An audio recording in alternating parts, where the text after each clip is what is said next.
everybody. Welcome back to another episode of the FearCast. This is the podcast dedicated to OCD and anxiety spectrum disorders and getting your life back. I'm your host, Kevin Foss, and I'm a licensed therapist specializing in OCD and anxiety disorders. Thank you all so much for joining me again for this silly, ridiculous, fun podcast that has been going on all this time. I just thank you all so much for coming back. This is the first episode back in the new year, and it's been a little bit longer of a wait than I anticipated. I somehow didn't record. I know how I didn't record. I was doing stuff with my family, and then I didn't get around to recording, and then this week went by, so I said I should record something. So here we are. So we're recording stuff, and I'm experimenting with video. So I've experimented with video in the past, and it sometimes goes well and sometimes doesn't, and sometimes I put things on YouTube, and sometimes I don't. So I'm going to give it a try. For all of you who like the video component to it, want the video component to it, there may be video for it coming. So if you just like the audio and like hearing my ridiculous voice, well, there's going to be more of that. So all of that in the new year.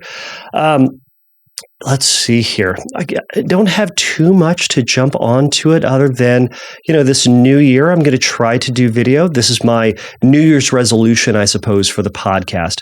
Going to try to be consistent as I always try to be. I think generally speaking, I crank one out about once a week, and I've been pretty good at that for these past couple of years. And this year, I'm just going to try to keep doing that. Maybe add the video component to it as well, which means I need to curled my hair, and I've zhuzhed my mustache today. So we'll see how that works out. And that's another incentive. If you would like to see the ever-growing, ever-changing manifestations of my facial hair, join us on YouTube, or however it is done in the future. But aside from that, we'll just jump into it pretty quick.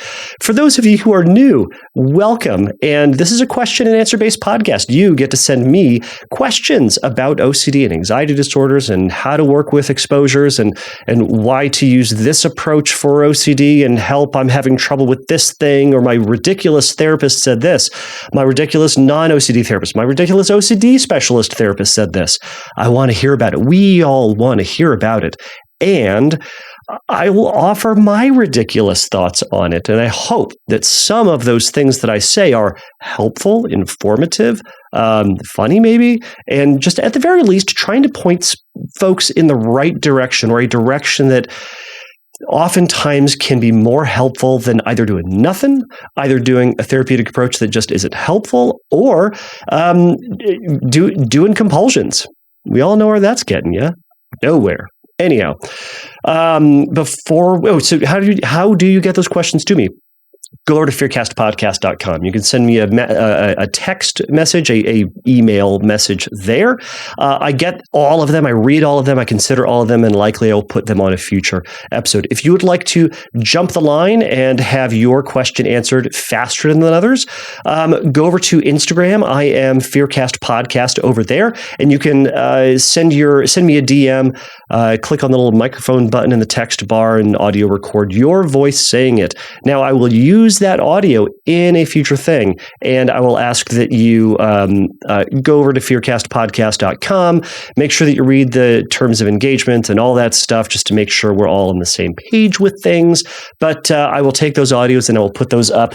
I think those audios are a lot more interesting. I think y'all think they're a lot more interesting. You can also send your message over at FearCastPodcast.com, record your voice message, and then send me the shared Google link, or however you want to do it that way, through the submit a question link. You can also send me the audio at questions@fearcastpodcast.com. All these different ways to try to get your question in, and they're great. I'm going to do this podcast until I don't have any more questions, or until I can't answer any more. So we're just going to keep going. All right. Before I jump into the question, and I have a success story, kind of a thank you thing, I have a question.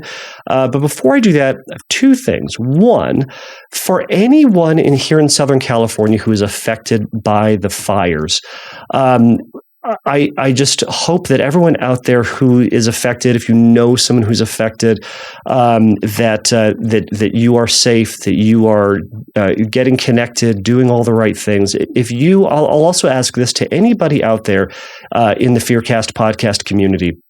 If you are one of those folks who are inclined to prayer, or at the very least inclined to positive thinking, I think now would be the time, not only for the people who are losing their houses, losing their businesses out there, but also for all the firefighters, all the paramedics, all the folks all the helpers and the workers out there who are trying to help other people and to put an end to this craziness. Keep them in your thoughts. Keep them in your prayers. It's tough. Southern California is a tough place for fires, and the problem is, if you've been in Southern California long enough, now is the fire season, and then once the rains come, then come the landslide season. So we're not out of the woods yet. So I would just ask if anybody out there is into thoughts and prayers. Go for it. Now's the time for it. We appreciate that as much as we can get. So, and for all the people who have sent me messages, thank you so much for keeping me in your thoughts as well. People don't quite realize how big Southern California is. My little house and little practice is in Fullerton, which is very far away from where the fires are.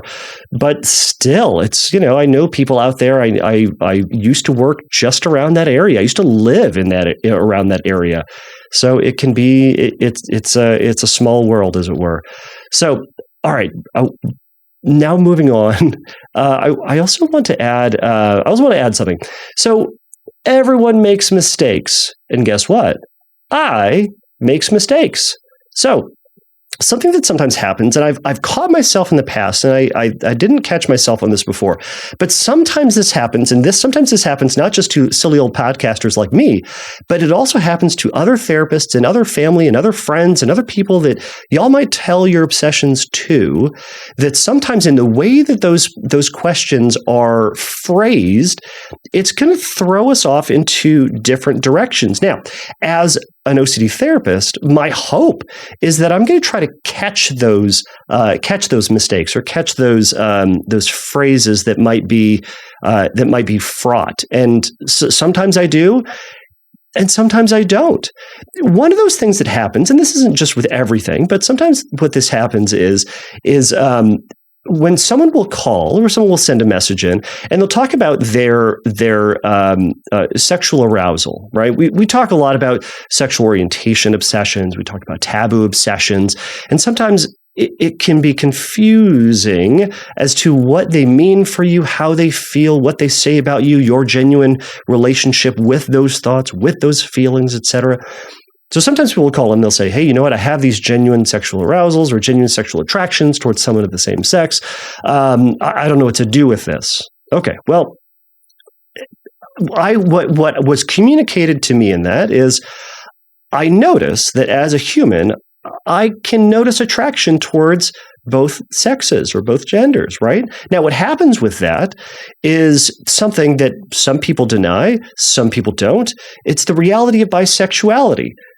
I recognize that does exist. So what sometimes happens is I hear the phrase from an individual and I go, oh, okay, this person might be somewhere along that spectrum, that LGBT spectrum. So we're going to talk about it from that perspective. Now, that was the trap that I fell into. And other people fall into it. And if people were in my office, or however it may be, if we were able to have a longer conversation, we can catch those things. And I think sometimes it can throw off the therapist, it can throw off a friend you're talking to, but also you throw yourself off when you use that type of language, when you say, I notice genuine sexual attraction, when ultimately for some that may not be genuine sexual attraction. What you may be noticing is arousal non-concordance. Now, we've talked about that a little bit in the past, but I think that's something that I've caught or been caught in that hook, line, and sinker in the past. I'm not super proud of it. It's one of those things where you go like, heck, I've been going down path A when I should have been going down path B. So arousal non-concordance is this phenomenon that happens where some people can notice things that lead them towards arousal or sexual arousal, but it is not in line with, it is non-concordant to their genuine their traditional sexual attractions. Right? So what this sometimes happens is in the literature, they talk about it as kind of pressing on the brakes or pressing on the gas towards arousal, right? Genuine sexual arousal. If you are new to this podcast, you're like, we're jumping into this real fast. First, it's welcome, and here's how you answer questions, and there's fires, and there's this. What is happening? Welcome to OCD land. All right. So how it works is sometimes we'll have thoughts, we'll have physical sensations that make you think that you are on the road towards genuine arousal. And to a certain degree, some parts of you are, and then some parts of you are not. Ideally, the all parts, your physical, your emotional, your mental, all of that would be in the same direction and moving either towards arousal or away from arousal, as desired, as wanted. And yet sometimes that doesn't quite work out, where sometimes you can feel physically aroused and emotionally not really that into it. Or the opposite can happen. You're super into it. You want to be into it. You want to be aroused. You want to be present with the other person, or you want to be in that mental space, but your body ain't going along with it. That can happen. Now, sometimes what happens for folks with OCD and sexual orientation obsessions and arousal non-concordance is all of that gets mixed up and jumbled and confusing. So someone might feel or might feel emotionally, might feel physically aroused, and they recognize it as arousal, and they call it genuine arousal. But what they're not saying is the other part of arousal is not getting on board. So that's where that part is sometimes left out, which leads the therapist, me in this case, or others to think, oh, there's genuine arousal there. Well, now we need to be having this conversation as if there are, as if we're in that kind of bisexual range, or to whatever degree we're talking about here, right? I've certainly worked with folks where they fall in the POCD category. And they might say, I have genuine attraction. And what they may be talking about is arousal non-concordance, where something in them is feeling arousal, and then the other parts are screaming, no, right? But what they're not sharing in that they're not sharing that part. They're sharing the part that says, oh no, what if this arousal, this one little teeny tiny thing reflects everything? And it doesn't. And it all needs to be taken together. Now, the important part as well for you out there who's experiencing that, is to kind of pull that apart, is to start noticing what parts of me are feeling arousal and what parts of me are not feeling arousal or attraction. And that can really help to start to break down what is happening for you and what is not happening for you. Having a more specified language, or having more specified language and communication with yourself about what's happening, can help pull you away from getting into that rabbit hole and starting to use the language of, see, I'm aroused. That language in and of itself says in its entirety, in your entirety, I am aroused. When in reality, you might not be. You might be noticing something, and then all the other stuff that you are not. I know I'm being perhaps either too detailed or not detailed enough. Either way, that's what's happening here. So that's a trap that I would encourage everyone who's experiencing sexual orientation or another kind of sexual taboo obsession to start seeing how that concept may be playing out in your life. And there are tons of articles and other videos out there about arousal non-concordance, and that's something that I'd encourage you to go check out. But for the sake of time, I'm going to move on. So the first thing I'm going to share is from Mike. So Mike sent in a success story, which reminds me. Over at FearCast Podcast, we also have success stories. So if you send me a message, you can send a question or you can send your own success story. Love success stories. I would love to hear more about these from folks. And this is, I suppose, a success story. It's more of a thank you, I suppose. But I'll just share that here, and hopefully we can hear more of these in the future. So Mike says, honestly, I just want to say thank you. There you go. Thank you for being so open and flexible in bringing people on your show that have different ideas about OCD and its treatment. Not to say that OCD doesn't have its place, but at least for me, the most help I've gotten by a long shot has been from hearing from people like Michael Greenberg and now Carl Robbins. And I'm not saying it's just nice to hear people talk about alternatives. Like, this stuff actually has positively impacted my life for the better, and I'm finally able to feel hope again. I can't wait to hear newer ideas to become even more mainstream. Thanks again. And he says, I would also love to hear these guys back on your show. I would love to hear those guys back on the show again as well. So Mike, thank you so much for sending that in. Yeah, and I'll say this: I love having Michael Greenberg. I love having Carl Robbins and other folks who have differing ideas or a wider idea about how to treat and how to approach OCD and anxiety related topics. Now, some people are going to hear things from Michael Greenberg and Carl Robbins and be completely turned off. And that's fine, because there are people who are going to listen to this and hear me talk about ACT and say, that's terrible. And people say, that was the game changer for me. And some people are going to say, man, I was doing other people's approaches, and just straight up traditional ERP was the thing for me. I recently started working with somebody who was working with Michael Greenberg, and they were struggling with the approach, but they found success with other means, and vice versa. So, and actually, yes, vice versa. I definitely have worked with someone who had, we were just going down the traditional ERP route, and we started using ICBT, and things changed greatly in our work together. So I don't want to say that just ERP is the only way, but I'm also not going to say abandon ERP just simply because a new approach is available. People are different. People have different mindsets and backgrounds and histories and the ways that we think about things and the ways that we approach the world and the way that we approach our anxiety. So it's good that they have other approaches out there that other people can resonate with. So don't give up on yourself if you're finding that ERP just isn't working for you and thinking that you are hosed. So, Mike, again, thank you so much. Everybody else out there, if you have a success story or a thank you or a request, send them in. I want to hear them. I want to hear how we can make this podcast better. All right. So let's jump into this. This is the main question. This question comes from Beth. Also say this: Beth is not her real name or his real name.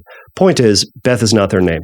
Beth is the name that they requested. So if you send in a question, you can tell me whatever name you want, for the most part, and I'll use that name to help with anonymity. I will ask for your real name and real email address just for emergency purposes, in case you message something, and just for legal purposes as well. That information never gets out. I never share it with anybody. I never do anything with it. You're not going to get a follow-up email from me. You're not going to be on the newsletter or anything like that. It is just purely for that. I take that and then I put it in a file and I never look at it again. So, Beth, here's your question. So, here we go. Beth says, hi, Kevin. First, I want to thank you so much for making and sustaining this podcast. It has been an invaluable resource for me. So thank you, Beth, for being a part of that. So she says, I'm writing to you because my OCD has become real event / scrupulosity focused in an overwhelming way. My OCD has come back horribly. Waves of guilt and intrusive thoughts have overwhelmed me, causing sleepless nights, panic attacks. She goes on to say, I analyze not only this mistake that I'm specifically writing to you about, but all manner of mistake from my childhood to adolescence to teenage years and on into adulthood. Sometimes using a pen and paper and literally writing out all the things that I have done, and I know that I've done, and I know I don't deserve to be totally relieved of this guilt and bad feelings.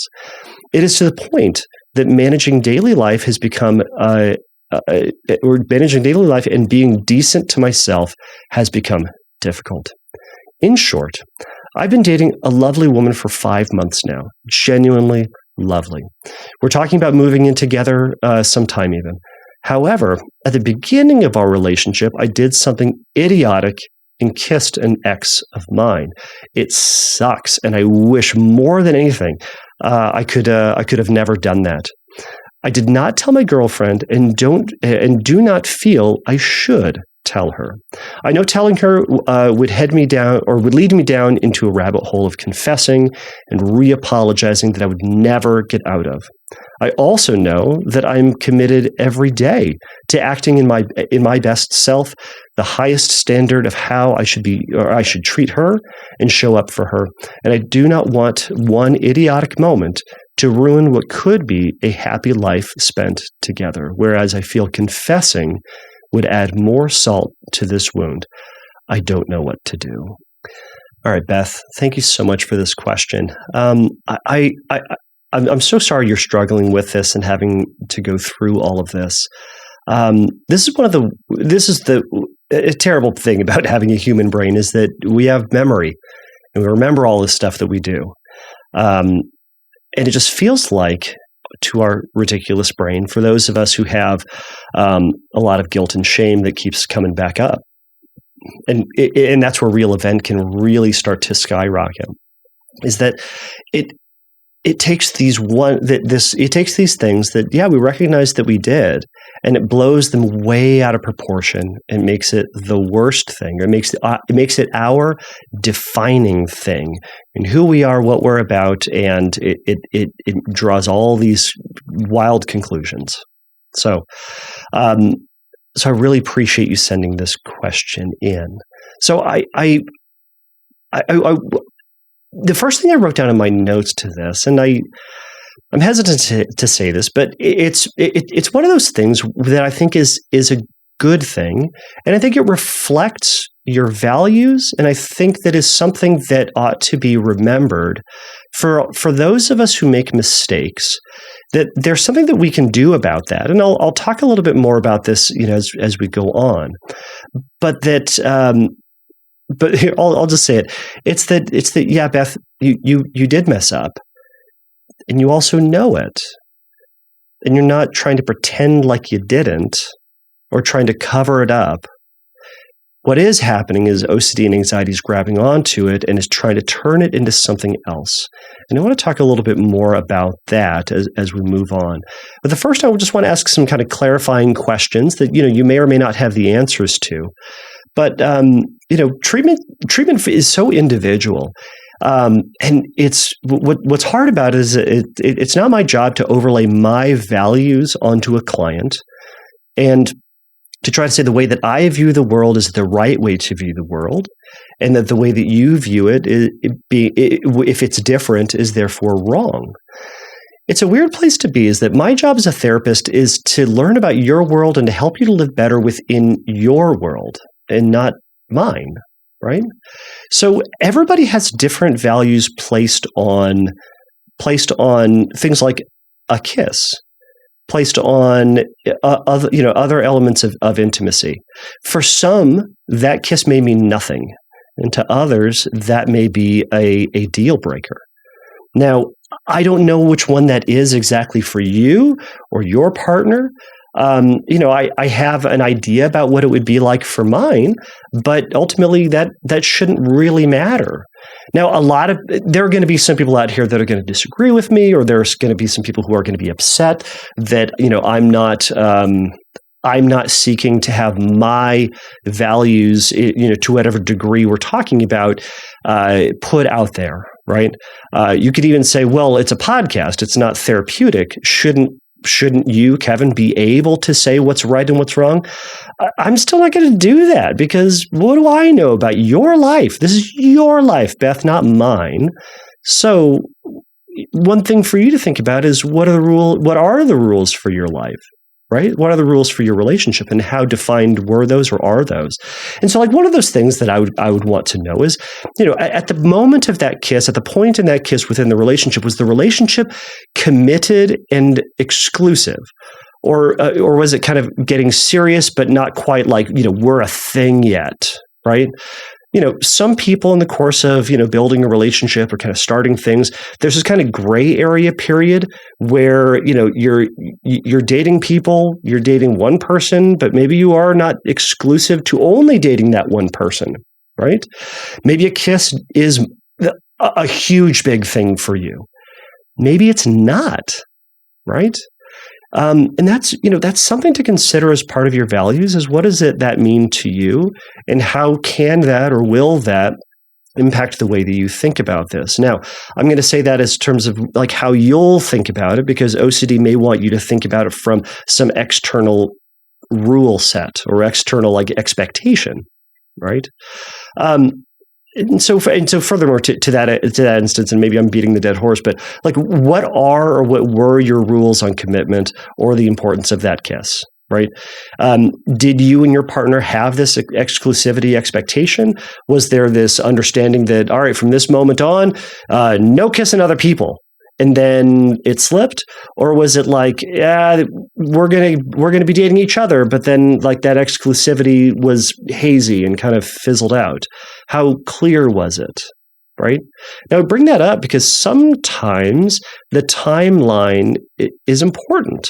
The timeline can help clarify where you were, and at the very least, help to clarify a sense of ambiguity. Sometimes we fall into this world of ambiguity, and that really needs to be acknowledged, because in the world of ambiguity, in other words, not having a set date or having a set expectation, our brain can retroactively apply rules to it or apply an expectation when at the time there ultimately wasn't. That needs to be taken into account as we're moving forward with ourselves and the language that we use about ourselves, and towards that event. What we say about ourselves, the expectations that we should have had and currently have on ourselves. They're different. And that will help that ultimately, I think, will help you to think about yourself differently. All right. So as I mentioned before, that sense of guilt and shame, right? We've talked about this before, the difference between guilt and shame. Guilt is that bad feeling we have when we've done something bad. When we made a mistake, we feel bad about it. And we should feel bad about it. If we did something bad, we should feel bad. That's how that works. And that's great. Here's what it does. It gets us back on track. It feels bad, and we go, oh, I don't like that. I don't want to do that again. Good. That's why it's there, right? Now, that can go too far. That can be too much. There can be false guilt. We'll talk about that. But there's also that sense of shame. Shame is that bad feeling when we say we are something bad. We are just broken and bad and awful and terrible, and therefore all that can be expected out of me is awful and terrible and disgusting, right? And think about the language that we use about ourselves to shame ourselves versus when we just guilt ourselves, right? I'm terrible versus I did something terrible, right? I made a mistake versus all I do is make mistakes. Those are two very, very different statements. And it's important to acknowledge those two very different statements and how they work for us, right? Okay.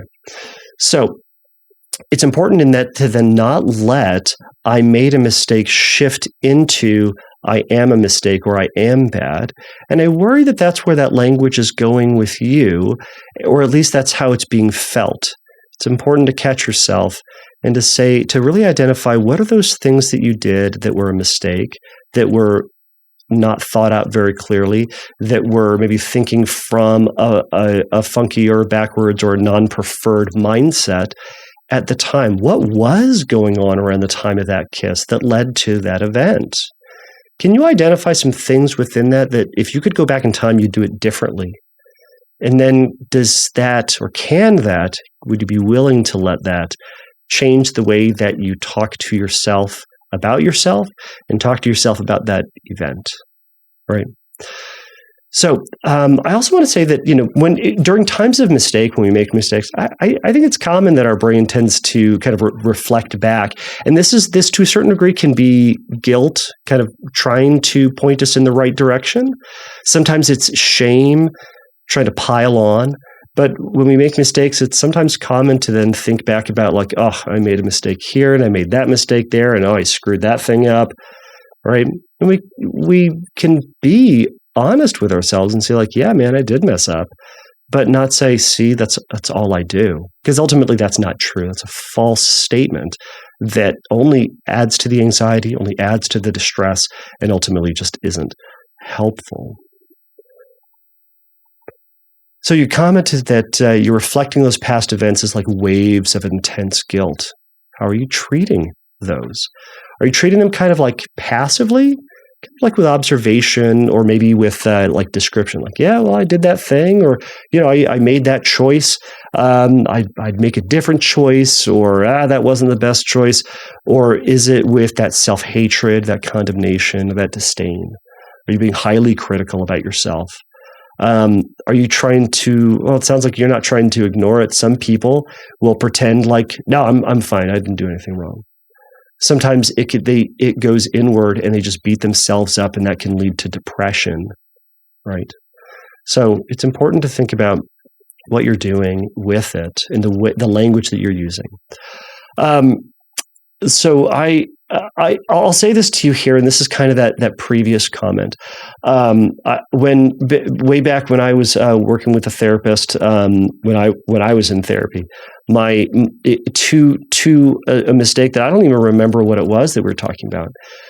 He said, like, to the badness that I felt, he said, "Good. I want you to remember how you feel. I want you to remember that bad feeling. Never want you to forget it, because I never want you to fall into that trap again." And it was a weird thing to hear at the time, because it sounded like he was advising I should feel guilty and bad.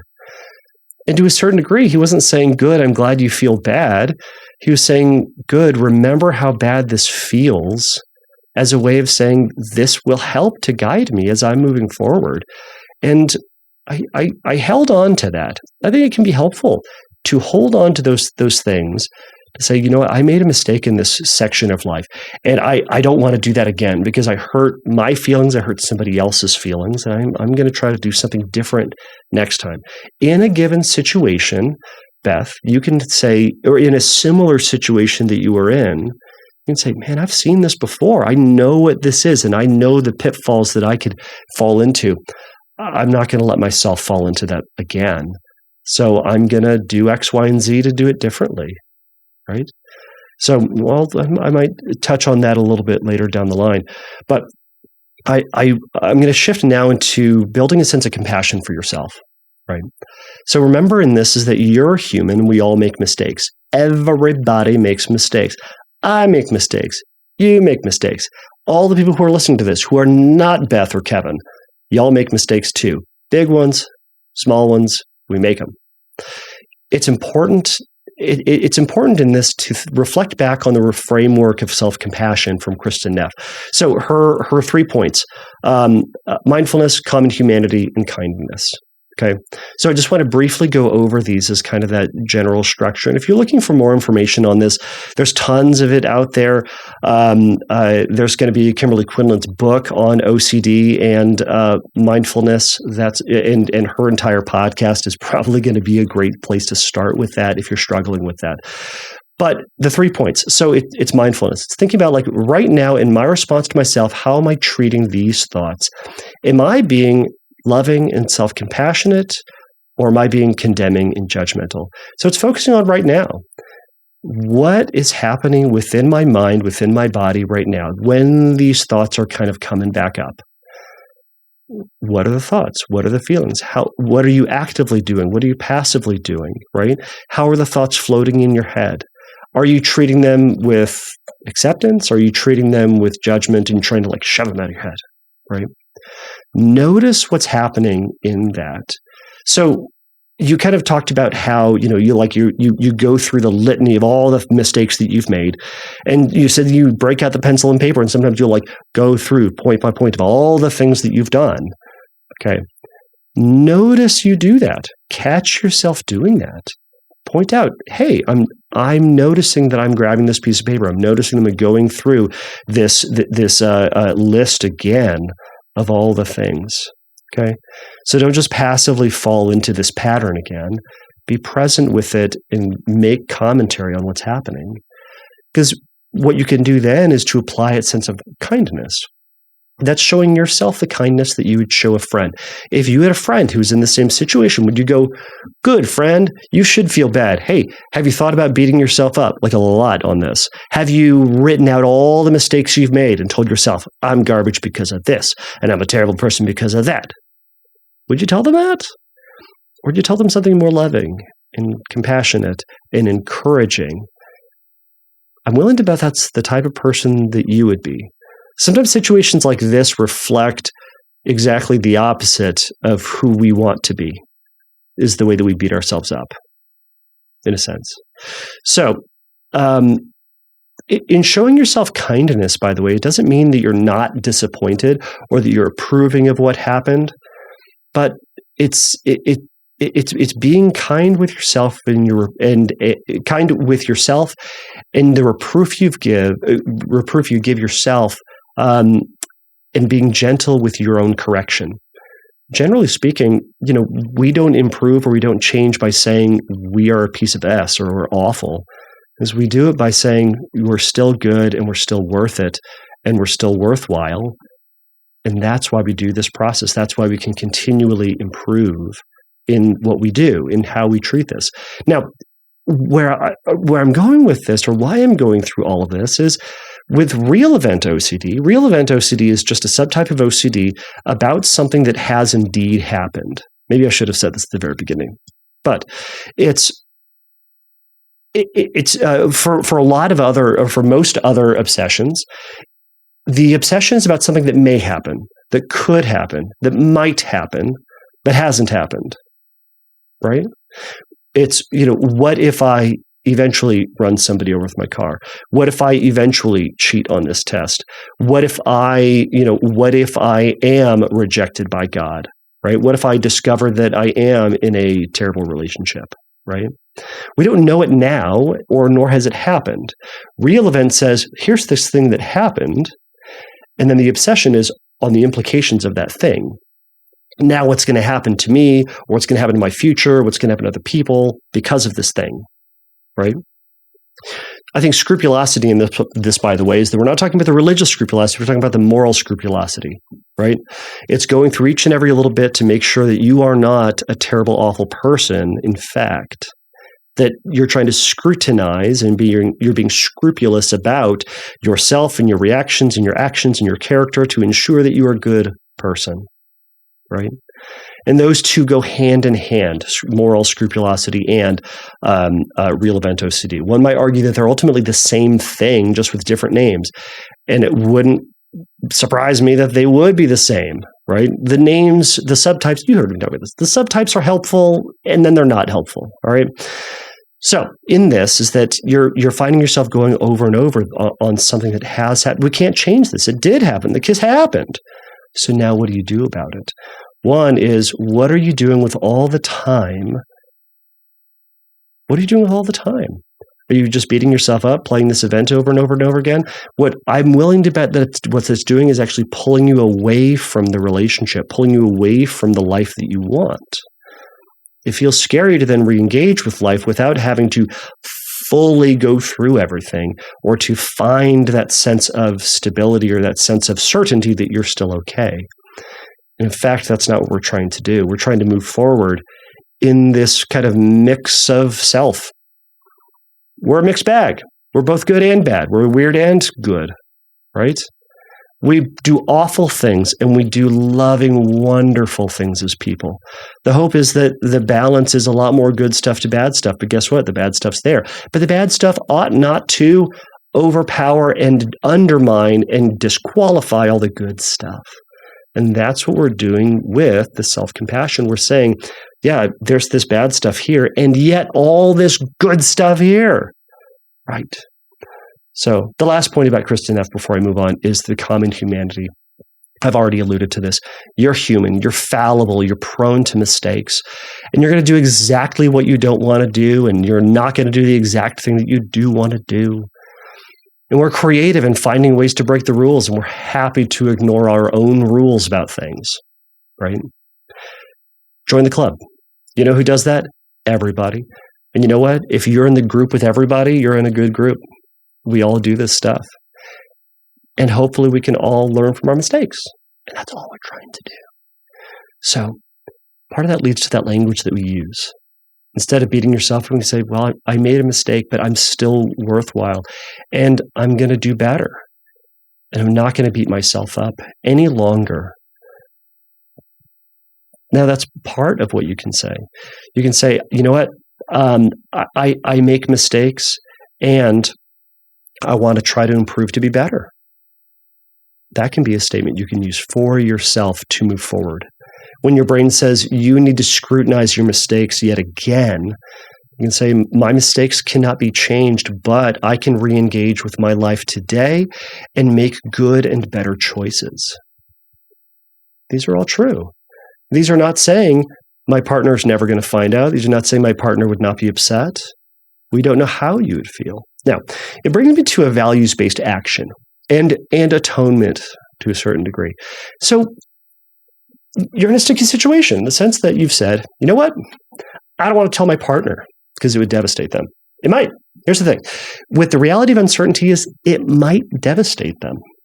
But we have no idea. But if you're dead set to say that you're not going to say anything ever, well, that's a choice to be made. That's your choice to be made. Now, if that's the choice that you are making, you can recognize what might happen if they discover it. It's a possibility. And if we're saying, if we make one decision, we have to accept and acknowledge possible outcomes to it. So if we're saying, I'm not telling them, well, there's one possibility that they may find out in the future and be doubly hurt. It's possible. I'm not saying it's going to happen, but it's one of those things to acknowledge. And that's a great place to practice ERP. You can write scripts about that. This will be a story about your partner learning about it, hearing about it, and what they would do and say. In worst case scenario, and read it and reread it and reread it over and over and over again as a possibility. Now, you can ultimately just practice uncertainty, saying, you know what? That is a possibility, and I'll deal with that when I get there. And then your job is not to play out all the different scenarios of what they would say. It would not be to consider all the phrases that you would use, or the excuses you would make, or the OCD that you would blame, or the Kevins that you would blame for encouraging not to tell anybody, because that's not what I said. It's to say, you know what? I'm going to cross that bridge when I get there. That is future me's problem, as it were. Ooh, that's uncertainty, right? Right.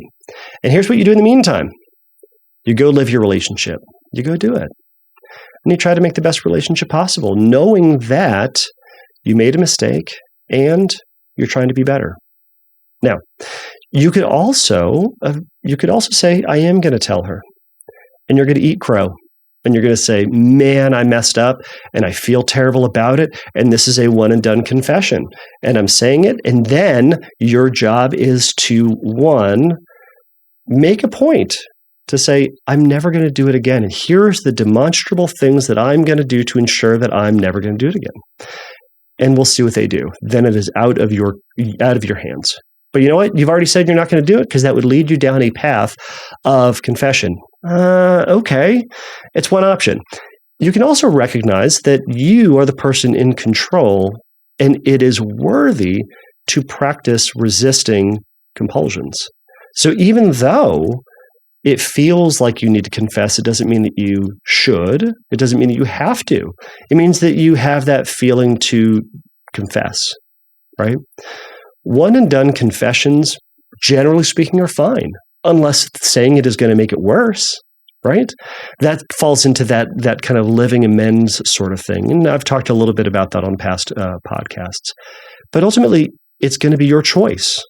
So I'm kind of laying these out here as these are different things that you can do. So on the one hand, you could keep going down that path of not telling her. But then I want you to also think about, what are you going to do to ensure that that never does happen again? And how are you going to let yourself off the hook for it? Meaning, not continually spending your time beating yourself up and making it the most present thing within the relationship. It's going to be a regretful, forgettable thing, but you have to let it be in the past. That means intentionally not going through your lists. This is response prevention. It is catching yourself when you're going down that rabbit hole again of all the mistakes and going, oh yeah, I'm going down that rabbit hole again. And instead of doing it, I'm going to cut to the end of it and say, you know what? I made mistakes and I'm trying to do better. Now what am I going to do with my day? And you're going to refocus back on your day as best you possibly can.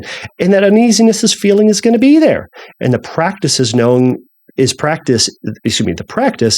that feeling is going to be there and it's going to feel uncomfortable. And through the course of engaging with your life and engaging in your relationship and work and chores and all that stuff, you're going to let that feeling pass. You're going to let your brain get distracted and involved with other things, right? So that would be some stuff to do. And practice acceptance with that feeling, acceptance of the thought that's present. And again, we're going to leave it in the past.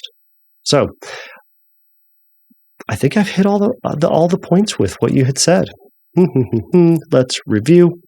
You don't want to go down the rabbit hole of apologizing and reconfessing. Again, it's worthy of one and done and intentionally resisting non-confessing. Now, another thing that other people have done is they've done the one and done confession, and then instead of saying, cold turkey, I'm never going to confess again, it is going to be titrating down. It is pulling back. So instead of saying it, every day, we're going to do it every other day. And then after a week, we're going to do it every 3 days. And then we're going to do it once a week. And then we're going to do it once every other week. You see where I'm going with this, right? And letting that feeling subside every time. So more things to practice. So Beth, I know this is a lot, and I'm sorry you're having to go through this, but I really encourage you at the very least to practice self-compassion and practice forgiveness and to practice redirecting back to your life and knowing that you made mistakes because I make mistakes because you make mistakes and that we can always improve. So if other folks out there have any other ideas or have any other recommendations for Beth, send them in. I'd love to add things on to past episodes or add additions or whatnot on future episodes. So until then, I'll let everybody go. Thank you all so much for joining me for this episode. Bye. Thank you for listening to the FearCast. If you would like your question answered on a future episode, please click on the Submit a Question link at FearCastPodcast.com. If you would like your question answered sooner, please send me a recording of your question to questions@FearCastPodcast.com or by sending me an audio message through Instagram by DMing me at FearCastPodcast on Instagram. If you like the FearCast, please write a review on your podcast platform of choice. Please remember that the FearCast is not a substitute for psychotherapy. If you need a little bit of help in your recovery, please go over to FearCastPodcast.com and click on the Find Help link, and there's going to be some information for you there. So until next time, take a risk, challenge yourself, and don't take your brain too seriously. Bye.